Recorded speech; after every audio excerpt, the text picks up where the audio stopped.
पैसे विषय विचारलं, आमचं झालं घरी बसवलं. अरे कहा करत आहे?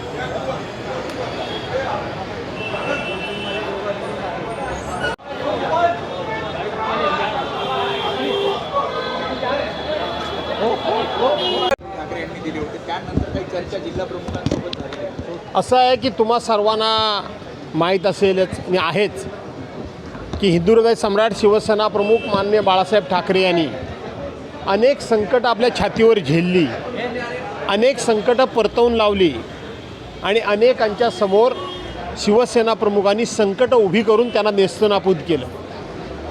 त्यांचे सुपुत्र उद्धव बाळासाहेब ठाकरे आहेत.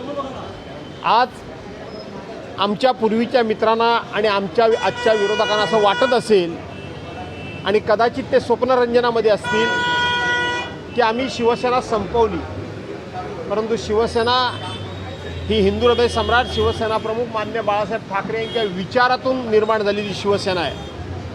आज बाळासाहेब आमच्यामध्ये नसतील, ते शरीरानं आमच्यामध्ये नाहीत, पण त्यांनी दिलेले विचार हे महाराष्ट्राच्या आणि देशाच्या सर्वसामान्य माणसाच्या नसानसामध्ये भिजलेले आहेत आणि म्हणून ते विचार घेऊन पुन्हा एकदा महाराष्ट्रामध्ये शिवसेना उभी करूया अशा पद्धतीचं आव्हान, अशा प्रकारचा एक दुर्दम्य आत्मविश्वास हा आजच्या बैठकीमध्ये उद्धव साहेबांनी त्या ठिकाणी आम्हा सर्वांमध्ये निर्माण केला आणि स्वतःही सांगितलं की शेवटी शिवसेना ही फिनिक्स पक्षाप्रमाणे माझ्या नेतृत्वाखाली भरारी घेतल्याशिवाय राहणार नाही अशा पद्धतीचं पक्षप्रमुख उद्धव साहेबांनी या ठिकाणी सांगितलं. त्याचबरोबर स्वबळाच्या संदर्भात काल संकेत दिले होते, त्या संदर्भात काही तयारी करायला सांगितलेलं आहे, काय आढावा घेतला?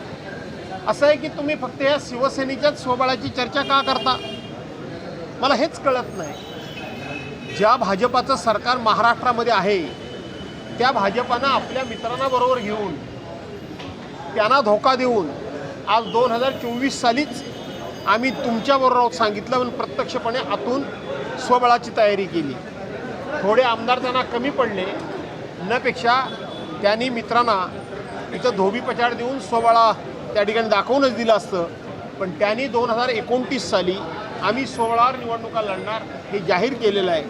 आणि म्हणून अशा पद्धतीनं प्रत्येक पक्ष हा आपला पक्ष वाढवण्याकरता बांधील आहे, त्यांनी वाढवलाच पाहिजे आणि शिवसेना तर वाढलीच पाहिजे ही महाराष्ट्रातल्या मराठी माणसाची इच्छा आहे, भावना आहे आणि मराठी माणसाची गरज आहे. जे प्रकरण चित्रा वाघ यांनी संजय राठोड यांच्या विरोधात लावून धरलं होतं संबंधित तरुणाच्या आत्महत्येप्रकरणी, आता ती केस क्लोज झालेली आहे, काय वाटतं? असं आहे की संजय राठोडांच्या विरोधात त्यावेळेला ते जे काय प्रकार चालले होते, ज्या पद्धतीनं नाटकी आव आणला जात होता, ज्या पद्धतीनं हावभाव केले जात होते, ज्या पद्धतीनं महाराष्ट्रातल्या महिलांची एकमेव रक्षण करती आणि महाराष्ट्रातल्या महिलांच्या इज्जतीची संपूर्णपणे रक्षण करती आणि त्याचं त्या ठिकाणी रक्षण करणं जबाबदारी माझ्यावरच आहे, अशा आविर्भावामध्ये जी लोक वावरत होती त्यांनाही सणसणीत चपराक आहे. त्याचबरोबर सुप्रिया सुळे यांनी आज कोल्हापुरामध्ये म्हटलेलं आहे की